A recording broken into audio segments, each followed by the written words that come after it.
We have to integrate a greatest integer expression containing an absolute value. First we will split the absolute value, then locate where the floor value changes. Let us solve step by step. The quadratic changes sign at to third and 1. Inside 0 to third it is non-negative, and from to third to 1 it is non-positive. So the integral splits into two floor integrals. On the first interval, f of x is increasing.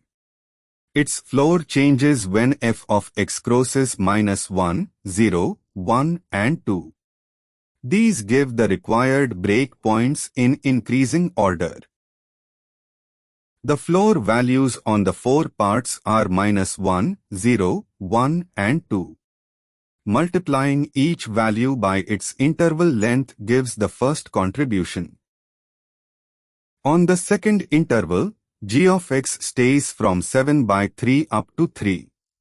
Its floor is 2 throughout the interval, except possibly at the end point, which does not affect the integral. Finally, add the two contributions.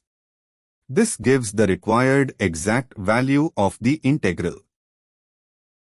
So the value of the integral is square root 37 plus square root 13 minus 4, all divided by 6.